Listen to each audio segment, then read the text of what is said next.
We'll get started. Om. Om. Om. Om Sahana Vavatu Sahanau Bhunaktu Sahaviryam Karavavahai Tejasvinavadhitamastu Mavid Vishavahaihi. Om Shanti Shanti Shanti. So, would you like to do the Gita Dhyanam? Om Partaya Pradibhotita Bhagavata Narayanena Swayam Vyasena Gratitam Purana Munina Madhye Mahabharatam Advaitam Ritavarshinim Bhagavatim Ashtadasadhyayinim Ambatvamanu Bhagavad Gita Bhavatveshini. Namaste. Go ahead. Go ahead. Who wants to do Suvarna or Meena? Namostu Devyas Vishala Buddhe Pullaravinda Yadabhatra Netra Yena Tvaya Bharata Taila Purnaha Prajwalito Jnanamaya Pratibha.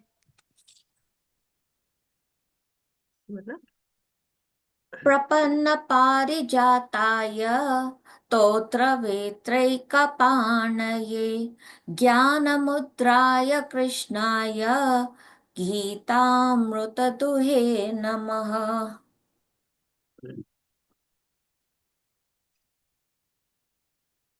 Vasudevasudam Devam Kamchachanuramardhanam Devaki Paramanandam Krishnam Vande Jagadgurum Sarvadharman Go ahead. Sarvadharman Parityajya Mamekam Sharanam Vraja Aham Tva Sarva Papebhyaha Mokshayishyami Ma Shuchaha. Thank you. That was really nice. So we are coming almost towards the end of the 11th chapter. We probably will have another 2 sessions after this. And we see that as we progress in this 11th chapter, Lord Krishna's stature, Lord Krishna's stature is really increasing in the vision of Arjuna. So even though, Lord Krishna has been great all the time, but it's like for Arjuna, a huge aha moment. He just begins to understand that finally who Krishna is, and therefore his devotion becomes deeper and deeper. And earlier, it's like for all of us too, right? Whenever we do namaskar to somebody, even if it's our parents or even to the Lord, in the beginning, when we are a child, it's more or less like a mechanical act. But then as we understand the depth of how much our parents have done for us, or, what who the Lord really is, then at that moment, that every namaskar, it becomes an extremely significant expression of his attitude towards that Lord, right?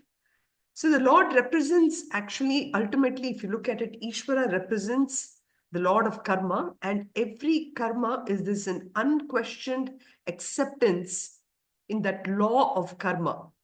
Ultimately, I realize that I'm not doing everything. It is the Lord in whose hands I am there as an instrument, and because of which the whole world is going on. So in this shloka, which we did last week, really the ultimate form of the Lord is really described in the shloka 38, He says, Tvam Adi Devaha Purusha Puranaha Tvam Asya Vishwasya Param Nidhanam Vetasi Vedyam Cha Param Cha Dhama Tvaya Tata Vishwam Ananta Rupa. So many different facets of that Ishvara is covered here. And ultimately, that aspect of Ishvara comes from the Nirguna aspect of Ishvara. Okay, that Brahman. So here, he's trying to say that you are the primal God, Adi Devaha. Adi Devaha, meaning that there cannot be anyone beyond that. It's a full stop. Ultimately, you are that Adi Devaha, that God, and he is, because he doesn't undergo any change, he cannot have any birth or death. That means his existence itself is beginningless.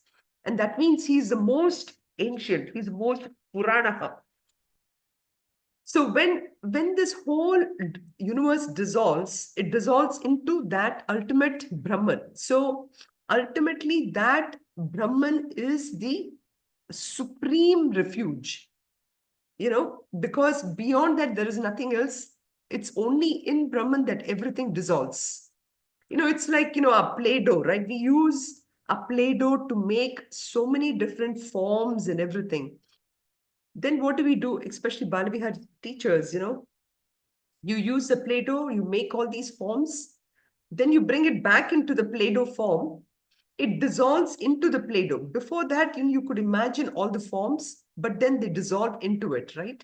So something like that, you can imagine that ultimately what is out there is only that Brahman. That Brahman is that ultimate consciousness state. And that Brahman is the true knower of all beings. It's a very powerful statement, knower of all beings, It is that Ishvara who is a knower with respect, not only a knower with respect to a particular individual, but is the absolute knower. That Ishvara can really see everything happening and put that into a perspective. I wish we all had that, right? If we had that perspective of knowing everything is happening, we'll always be in Shantam, We will not get perturbed with anything. Just because me, who is Brahman, have identified myself with the Sunitha, what happens is I perceive whatever is happening to Sunitha, right? So then I get really upset about it or whatever, or excited about it. But I'm only a small part. It just so happens that I happen to be in the way of that Ishvara's magnificence, that matrix, if you will. And in that, I go through some changes and I attribute that to myself. But actually, I'm a small part in that Ishvara's aspect, right? So I just wanted us to kind of reflect upon this aspect of Ishvara, because here he has said so many different things. He said he's the Adi Devaha. Then he says he's a Purushaha, Puranaha. And then he says he's a Param Nidhanam.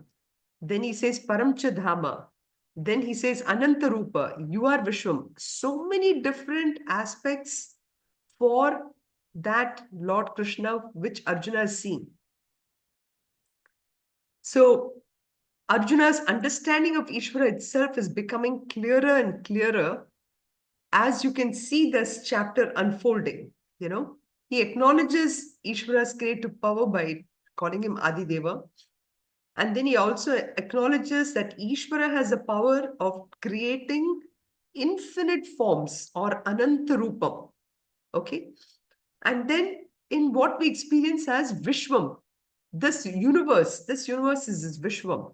And this is, by the way, the first name of in Vishnu Sahasranamam also, right? The 1,000 names of Vishnu, Vishwam, it's Vishnum, Vishnu, Shatkaro, Bhuta, Bhavya, Bhavat, Prabhu. So all this is what he's showing. So my question to you now is, has our understanding of Ishvara changed in our mind after the shloka? Because as you can see, up to 10th chapter, he talks about how Ishvara is in everything But now we are finding that everything is in Ishvara. So Ishvara has not really created the universe and has stepped aside from it, but he is actually dwelling in it as the Purusha. Purusha, a Purusha who is in chapter 4, I think it was the city, as a person who's dwelling in this body of 9 gates. Navadwara Purai Dehi, that shloka there. So Ishvara is also not located in any particular corner or anything. He's present everywhere. He's the tatham in the phrase Yena Sarvam Idam Tatham. In second chapter, we came in that. So all this has already been said in the second chapter, but we did not have that link on how we were connecting it. So as we're going through Bhagavad Gita every chapter, we are seeing all this link. So in a simple manner, even something like our phone or iPad, if the minute I power up and I turn into YouTube, right, I can see so many different movies or forms and everything. And this is, the iPad is so inert. That itself is doing so much. So you can imagine Ishvara, who is, not just the existence, like the iPad is just existence, but is also the consciousness. So he is the person, he's of the nature of the awareness. He's the knower of everything. And when I power off the iPad, everything dissolves in it, right? So too, in Ishvara, everything ends in that itself. So my question to you again is, knowing what we know about Ishvara, about that Lord, has that made any changes in us? Has that helped us to see the world differently? Has that helped us to have a relation with God differently? Though, I mean, theoretically, we could understand everything, but when it comes to practicality, we think that it's me who has started the lecture tomorrow. I'm who has to give a speech tomorrow. It's me. I have to do this. I have to do that. So why are we not detaching ourselves from me? Well, so me, that's why we said we are this nimitta karanam, right? I'm an instrument. I'm only an instrument to do So that stuff. we have to change our mindset. Our mind has to change, I guess, right? Correct, correct. Mm-hmm. Instead of saying that I am doing it, I'm an instrument through which the lecture is being given. I'm an instrument through which this food is being prepared. I'm an instrument through which this computer program is being built. So when I put myself in that position, or let's take even this example of cooking, I'm the instrument by which I'm cooking this sambar or whatever for which I have to cut zucchini, for example. Then I will worry about how sharp my equipment, my knife is in order to cut the zucchini, right? I will not I will not do any shortcuts or cut corners. So that's the way we have to change our perspective of really who am I? Still that I is there. I have to cut zucchini. I have to cook. I have to do this. That's okay. That's okay. The eye, the quality of the eye changes. Okay. Okay. Yeah. That we have to reflect more and more, and then we have to learn. reflect. Exactly. Exactly. Yeah. Conscious, we have to keep saying. Yeah. Go ahead. Hari Om. Yes, Anand. Yeah. As long as we believe or believe the fact actually that we are part of the ocean. Even though we're a droplet, but we're part of the mighty ocean, and think that the whole ocean is with us. Similarly, think that Bhagavan, seeing the Visarupa in this chapter, he's he's everything. And then once we believe that he's with us, and again as you mentioned, and we are an instrument. in his or her hands, Mm-hmm. then we still we put our best. Yeah. Then that's keep us humble, and also allows us to do our best. Mm-hmm. Mm-hmm. Very well put, Anand. So that is the ultimate thing for each and everything. We have to keep on reminding ourselves, I'm only an instrument. I'm only an instrument. Let me not get bothered if somebody doesn't praise me, or let me not get affected when somebody is talking about me, or let me not get affected when today I'm not able to perform to the best of my ability. You know, like for example, today I feel a little sick because of my cold. We try to do the best we can, but we understand that ultimately it is Ishvara who's driving everything. I'm only an instrument, But again, this has to be done with complete understanding, not with saying that, oh, this is my fate or something. Oh, anyway, I don't have to do anything. Ishvara has taken care of it. I can just sit and not do anything. That is also not the thing, because each one of us have a certain responsibilities, if you will, or certain vasanas with which we have come. So we are trying to fulfill that aspect. So that is the idea behind here. What we're saying, Vishwasya Param Nidhanam, all these words are basically expressing that aspect of Brahman. So then in shloka number 39, we find that Arjuna, having understood the highest form of Ishvara is who Krishna is, he also understands that the source of nature's power is also nothing but Ishvara. So he sees Ishvara in all the forces of nature, whether it is Vayu, the lord of the wind, Yama, the lord of death, and Yama, of course, also stands for Kala, the time. And then Agni, the lord of fire, Varuna, the lord of water, Shashanka, moon, and, Prapipa, I'm sorry, the Prajapatis, all of them, he sees that ultimately what is the source of that power is nothing but Ishvara's power only.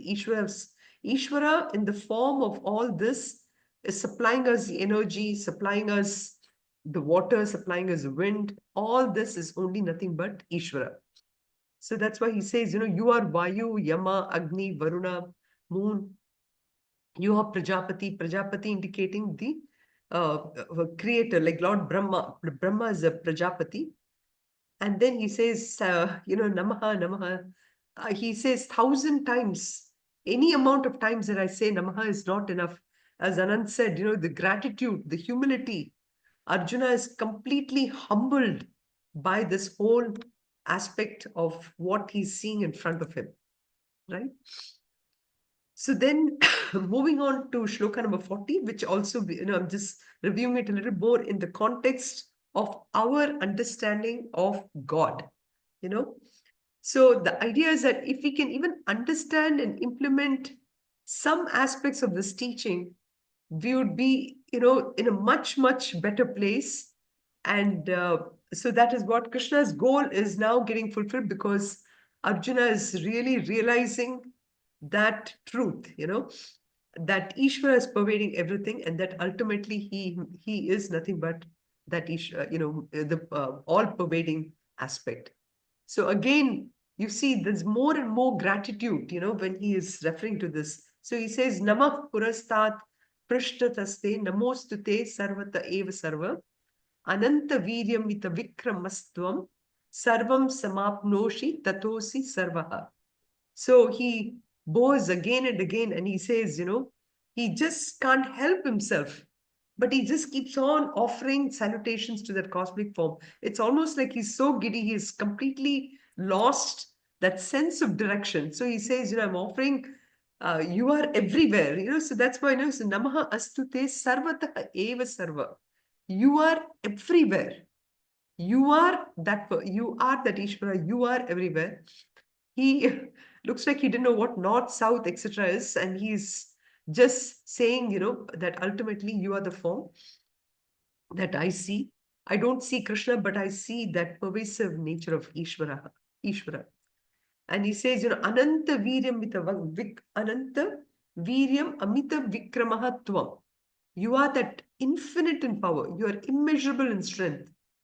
And that is who you are, because no other power can ever come close to this. I mean, it's beyond any kind of power given by nuclear fission or fusion or the stars colliding or any of those energy. It's much, much, much more than that, So that uh, simple awesomeness that Arjuna goes through is really something, and Arjuna finally recognizes that it kind of suddenly dawns in him that this Krishna, who he thought as a friend, as his own playmate, is somebody actually completely different. So this is where in 41 to 46, he's now asking for forgiveness. And again, a beautiful lesson for us on how, what should I say, how do we develop that humility? In order for developing the humility, or even in today's world, right? In today's world, we find sometimes, children are not grateful enough, or they're not respectful enough, as much as our previous generations, or what even we go through, right? You wish what we are learning at the age of 60, our children could be getting it at the age of 25, then they won't really go through any problems or whatever, right? So you see that amount. I mean, we have big shoes to fill, in the sense, when we lead our lives in a certain way and we elicit that respect from people, automatically that gratitude comes in, right? So here, basically, Arjuna is really seeking forgiveness. He feels that he's not treated his Krishna really well. So he says, Sakheti matva prasabham yaduktam. Sakheti matva prasabham yaduktam.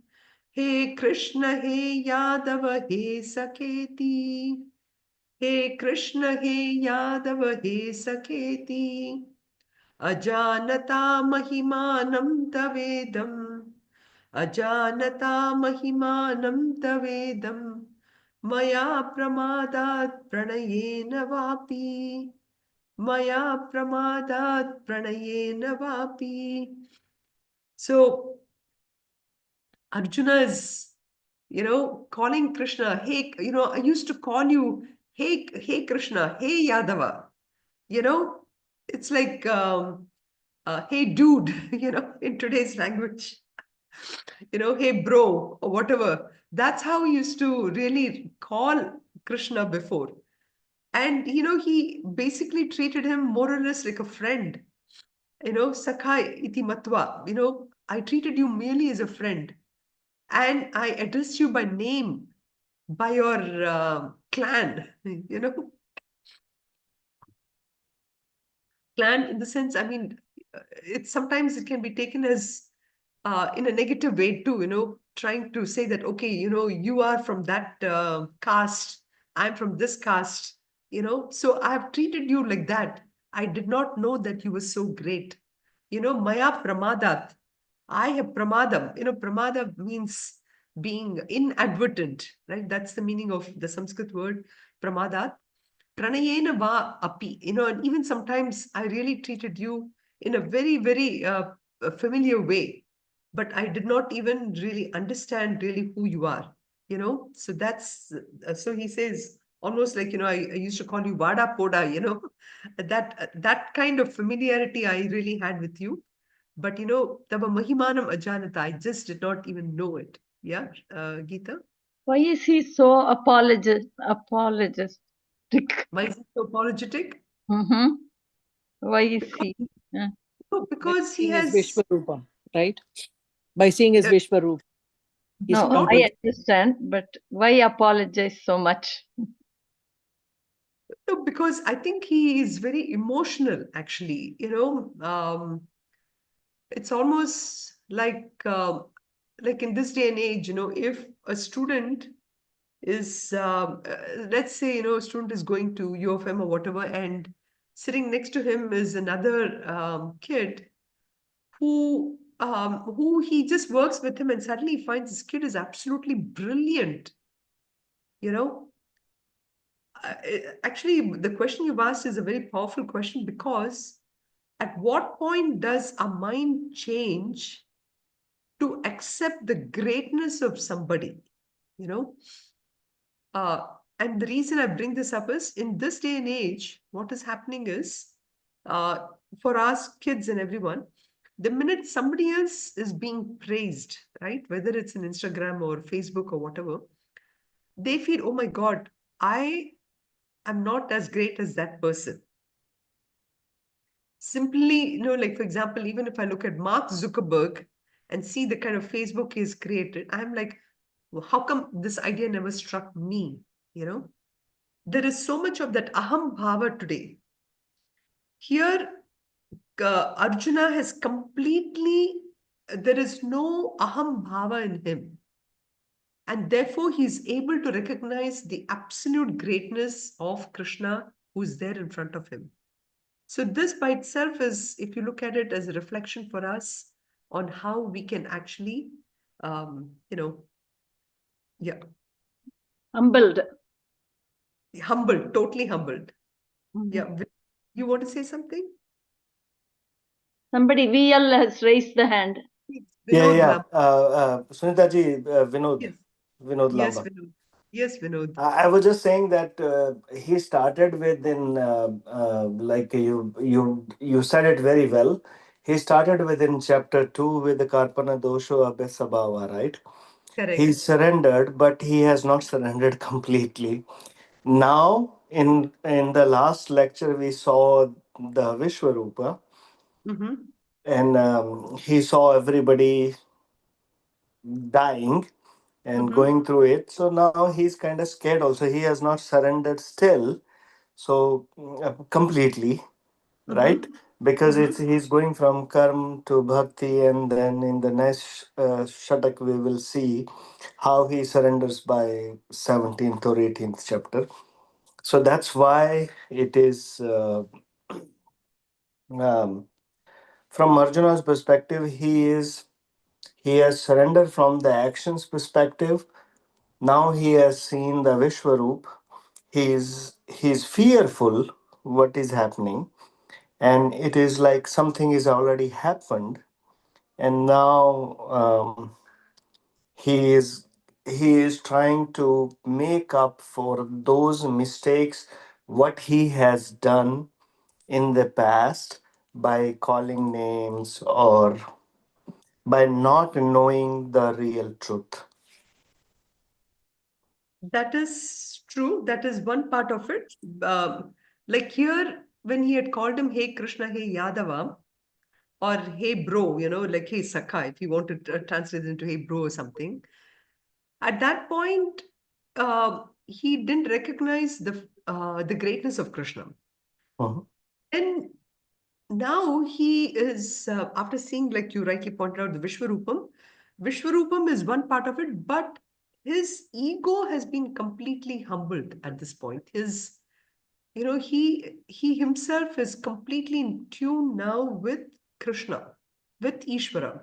And there is that little bit of sattvic ego in him by which he is able to completely recognize the greatness of Krishna. Ji. Yeah, so from Nishkam Karma to Nishkam Bhakti, Mhm. now he is able to see it, th- right? Yes, yes, Okay. completely. He's able to totally surrender. It's only because of surrendering himself, which is what we saw in the previous shlokas, that he's able to get into that level of forgiveness. He's asking for forgiveness. Right. So from Madhasakt, so he is now Matashraya, Mhm. Ashraya, right? Yeah. So from Asakti to Ashraya, he's Yeah. So Ashraya essentially means refuge, right? So here he is going like even beyond that, he's now Okay, I see. yeah, totally he's in awe of who really Krishna stands for. So very, think he's um, flabbergasted. yes, you can say Yeah. that. He's just, his emotions are completely, I mean, he's totally humbled, you can say that. So does that help you, Geeta? Yeah, Your yeah, yeah. question? I was wondering why was he apologizing? I understand the humbleness and he feels that, but he's being apologetic. That's why I had that doubt. Correct. Mhm. So the apology is more because he feels that he did something really wrong here, Yeah, I get it. I get it. Yeah. Like I said, in the past he has not treated him well, and he feels that, okay, maybe now that I've understood, let me rectify that mistake. Right. Mhm. Okay, thank you. So, yeah, I mean, in some sense, if you look at all these shlokas so far, whatever we have come to, right? So throughout this Bhagavad Gita, you find that Krishna is really emphasizing why we should be calm all the time. And he really, I mean, from the beginning, like I think it was the third or fourth chapters, where he says, treat everybody as the same.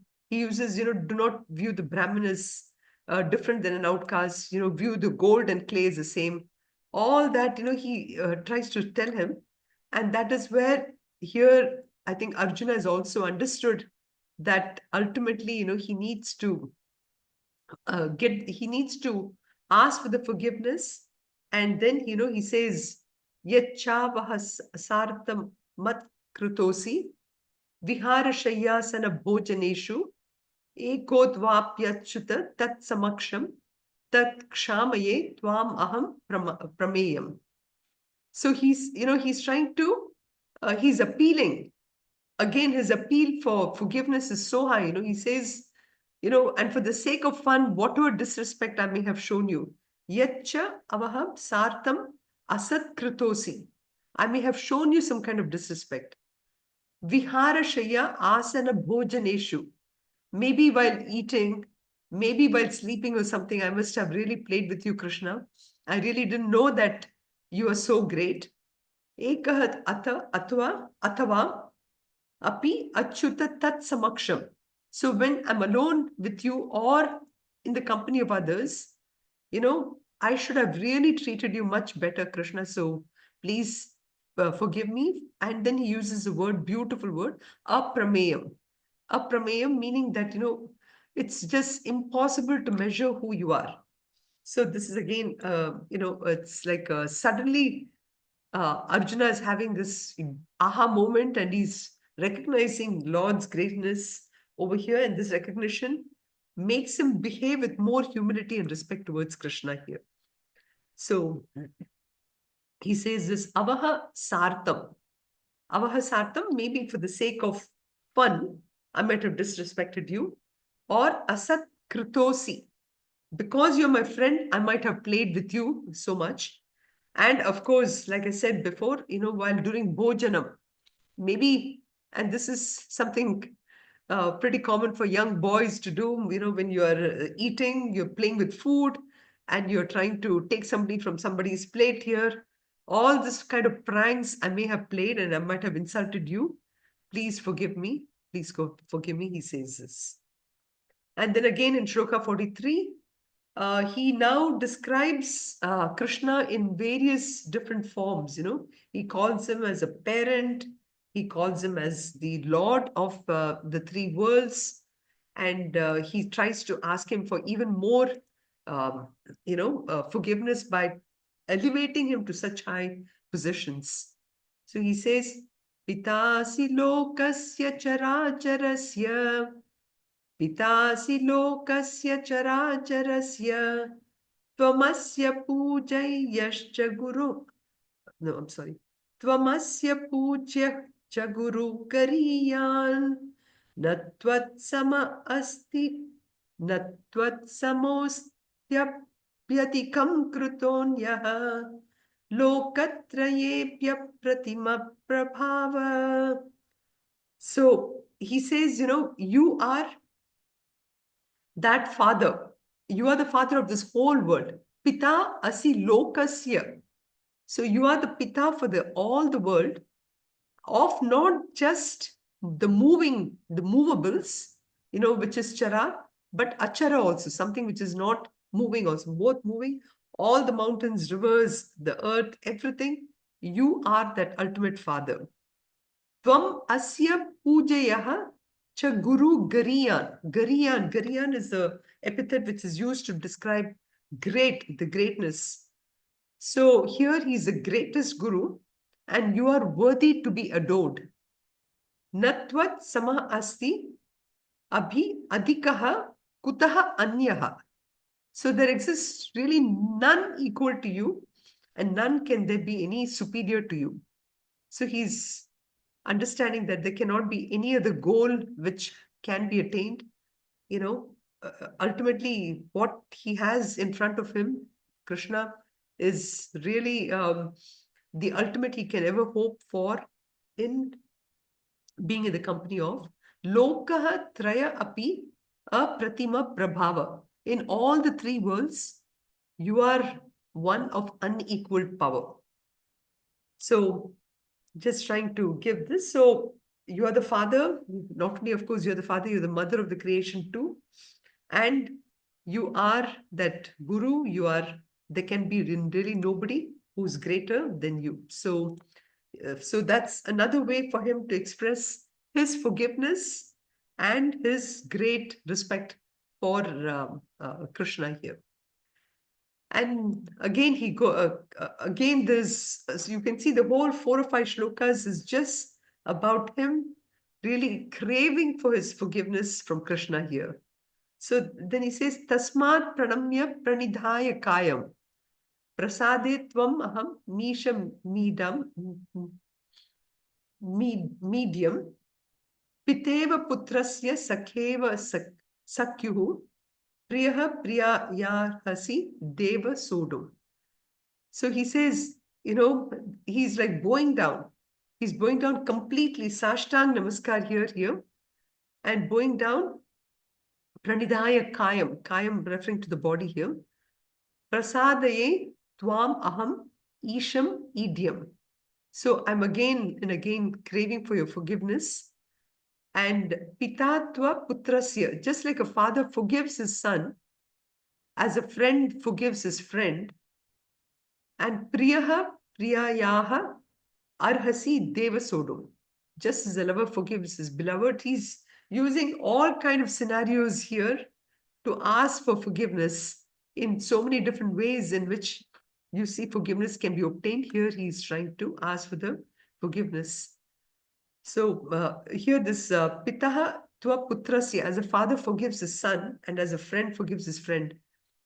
I'm just reminded of this beautiful, just a little bit of a story. I mean, not directly connected, but I was just thinking, how much when children are growing up, right?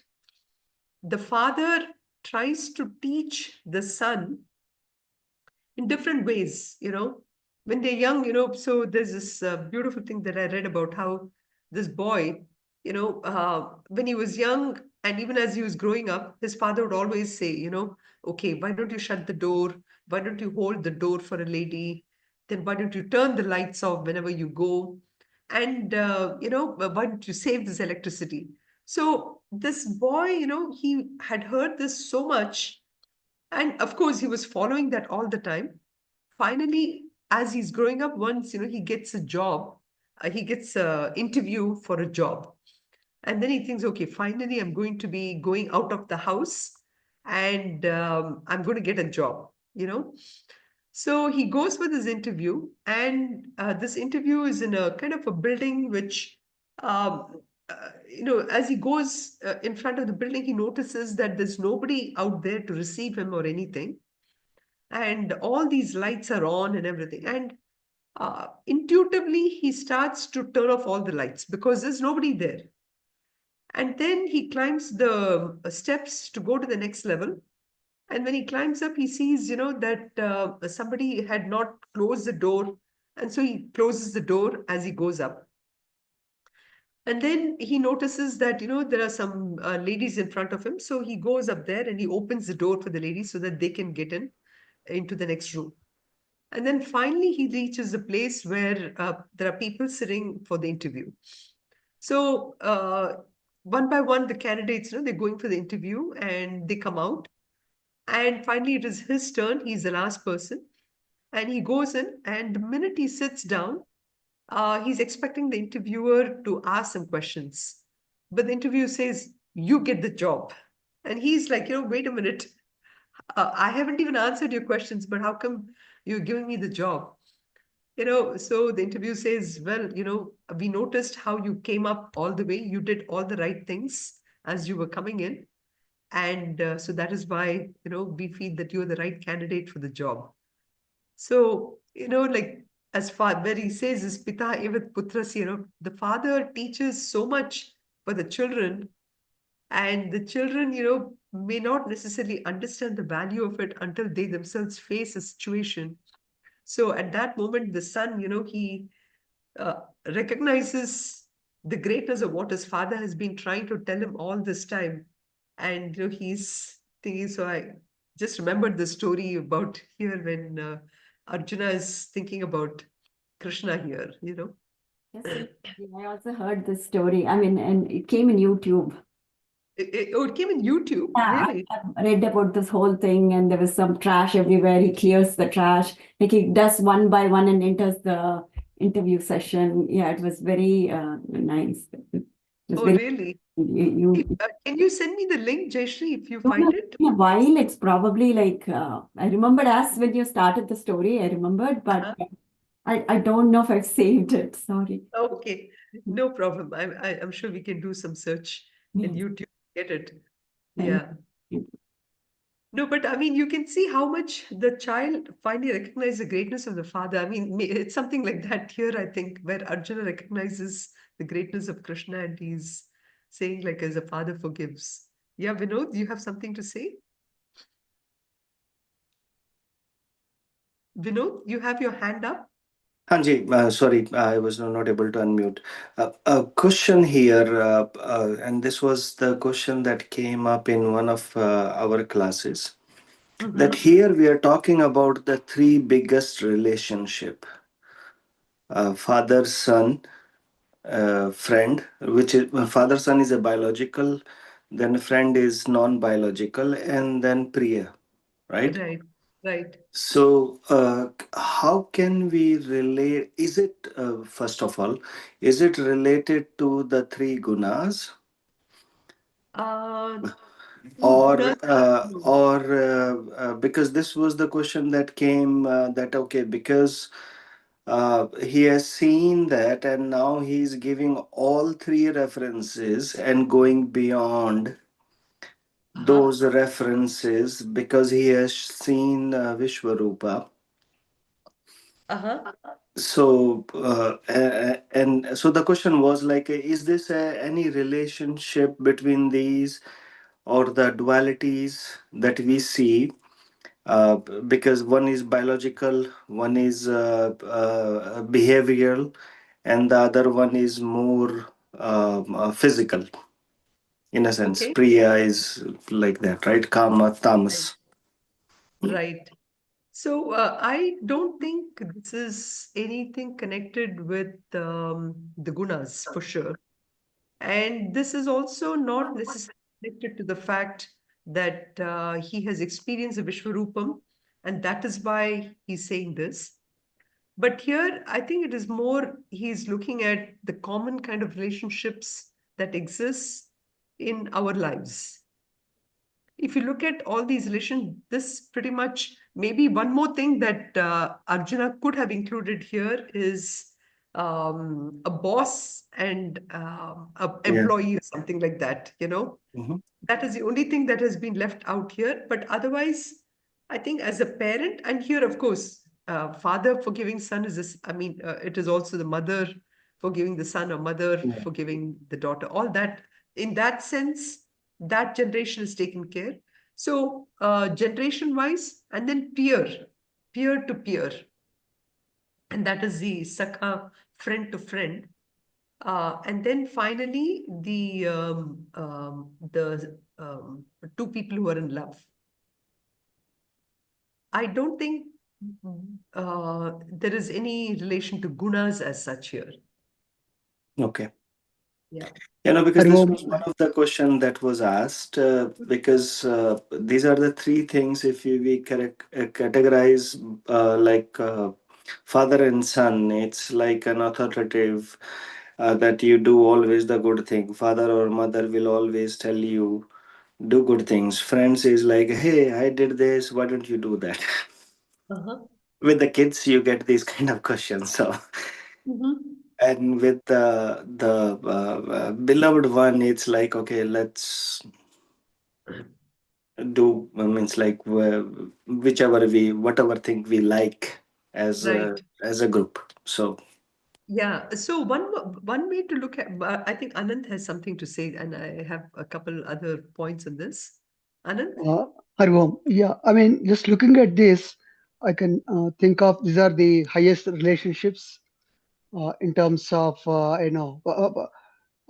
dad and son, or you can say with son or daughter, or either son or daughter, and also the second one, friends, and the third one, Priya, Priyati also can be interpreted as husband and wife, Mm-hmm.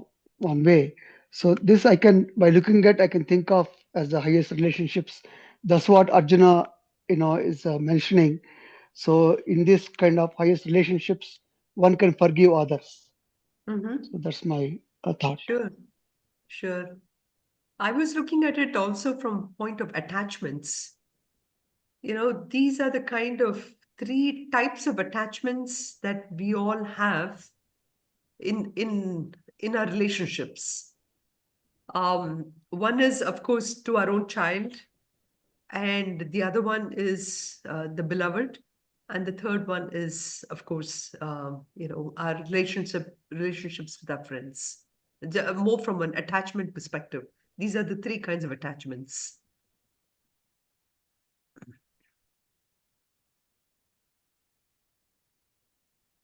So then in the next one, in Shloka 45, so there's two more shlokas in this thing here. And here, he wants to, Arjuna seeing this cosmic form as something, outside of himself, and he acknowledges his fear. Like, now that he has seen who Krishna is, he's now a little afraid. He's afraid that he has lost who he knows is Krishna, and he wants Krishna to go back to his original form. So there's a little bit of a fear in him. And he says, Adrishta Purve Rish Adrishta Purvam Rishita Asmi Drishtva Bhayena Cha Pravyatitam Manaha Me Tat Eva Me Dashaya Deva Rupam Prasida Deva Isha Jagat Nivasa. So, Adrishta Purvam, I've never ever seen such an Adrishtam, Adrishtam, in Tamil, we use this word quite often. This is somebody who is totally unexpected, Adrishtam. So, Adrishta Purvam, Rishitosmi Drishtva, having seen this, this form of yours, Adrishtam, which I've never seen before, Bhayenacha, I'm a little afraid here, Bhayenacha, Pravyatitam Manome. I'm really fearful about this. Tadeva me darshaya deva rupam. Show me now that form of yours. That, let's go back. He's saying, Krishna, okay, you've done enough for me. I would rather go back and see that beautiful Vishnu Rupa of yours. Okay. Prasida Deva Isha Jagat Nivasa. So he says, let's go back and please have mercy on me because I really want to see you in that form. So he's basically expressing, you can see here, two emotions. One is, he says, I'm in real conflict. One part of my mind is saying, I'm one of those absolutely who would have ever got this kind of an opportunity to see this? I'm really lucky here because you have given me the Divya Chakshu here. But on the other hand, I'm also really afraid about this one. So one part of my mind is happy, but another part of mind is actually is bhayena. There's a lot of fear in me, and I'm not able to bear it. What you're trying to do is, so please have mercy on me, because I really want you to go back to your Vishnu Rupa here. So then in Shloka 46, he actually tells him what that Vishnu Rupa is. So for him, in in Arjuna's mind, Vishnu Rupa is the person who is the one with all this crown and with that 14 arms, Chaturbhujena, all this. So he says, Kiritinam Gadinam Chakrahastam Ichhami Tvam Drashtum Aham Tathaiva Tenaiva Rupena Chaturbhujena Sahasrabaho Bhava Vishwamurte. So he says, Kiritinam, crowned. Just about 10 shlokas before, if you remember, Sanjay had used this word too. Sanjay was trying to impress upon Dhritarashtra about how the crowned prince, he calls him. So here he says, Lord Krishna, Arjuna is referring to Lord Krishna as Kiritinam. That is somebody who's crowned, who has that Gadinam, Gadha in his hand, and Chakra. He has the Chakra, the discus in his hand too. Ichhami tvam drashtum aham tatha eva. So he's, Arjuna is saying, okay, you've done all this quote unquote magic and all that. You've shown me exactly who you are now. Can you just go back to that form? And so he's saying, just I want to see you like how I've always visualized you. Tena eva rupena chaturbhujena, with the 4 arms. 4,000 arms. Sahasrabaho Bhava Vishwamurti. So you who has that form, can you go back to that part of it? So he basically is concluding his prayer here. And this is literally the 3rd stage, if you will, of Arjuna's, If you remember the very first, in this whole 11th chapter, in the first stage, there was a lot of Ascharyam. Okay. And then in the second stage, there was, when Krishna showed him that destruction and how all the people are getting into his mouth and all that, there was a lot of fear, a lot of bhayam. But now in this section where we are seeing his forgiveness, we see really a lot of bhakti, So he concludes this to ask him, and he says, Tvam aham drashtum ichhami. I really want to see you. I would like to see your form. And this is this is how I remember you. Chaturbaho Bhava. So there are people, so essentially this is exactly what I want to see. And then Arjuna is basically, is in a way you can even say that, he's kind of confused because there's just too much of emotions going on in his mind here. And he's confused whether he has actually 2 arms or 4 arms, and he just wants him to go back to who he is. So this essentially completes that whole section where Arjuna is asking for forgiveness because he has completely understood what Krishna's form is, So we'll stop here, and next week we will continue. Are there any final comments, or if not, we'll meet again next week. Sunita ji, one request, please. Yes. For next lecture, can we, if you can, because I was not able to. So in the first Shadak, it was Uttishta Bharata, right? Okay. And in the mid part of this chapter, it was more fear, and okay, I have already done this, so why you fear about it, Okay. right? And so it's means when I see it from my angle, it's not contradicting, because there he is motivating somebody to do something, and he says that okay, it's already done. You Mhm. just have to do your part, right? Mhm. But in practical terms, how do you explain it to someone else? Mhm. In the first, we are saying, okay, you need to do your work. And in the second, we are saying that I have already done this. So Mhm. you don't have to fear about. So there is no free will, it's already done. Mhm. Right? But Yep. we already know self-effort is the most critical. Without self-grace, there is no Guru grace, no God grace. Right? So Yeah. So if you can cover that part, or means if you can answer that yeah. right now also, that is also fine. No, what you can do, Vinod, is actually two sessions before I had covered this in Nimitta Matram Bhavya Sachin, Yeah. which is be an instrument. What does being an instrument really means? And I think it's still on YouTube. Maybe you could go through it, and after you go through it, next week we can discuss a little bit about it. But Ji. so that was covered just around the shlokas 33, 34, I think. I will go through it again. Sure, Means I will go through it again. Yes. sure, sure. But we can definitely discuss it again next week. Okay? Ji. Thank you. Yeah, you're welcome. And Vinod, I'll try my best. I know you wanted the slides. I have now about 190 lectures. I have to find a way in a drive or something to put it. It'll take a little time, but I'll try and see how I can get it to you. Yeah, no, no problem, Sure, Sunita ji. Yeah, sure, sure. yeah. Thank you.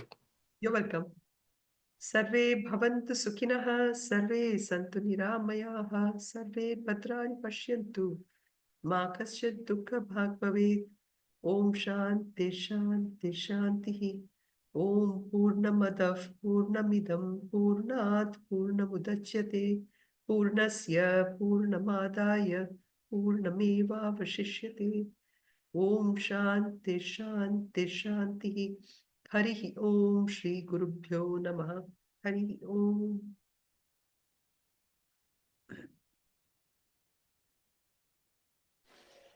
Stop this. Thank you, Sunitha ji. You're welcome. You're welcome. Hariom. Thank you, Sunita ji. Thank you. Thank you so much. Thank you, Sunita ji.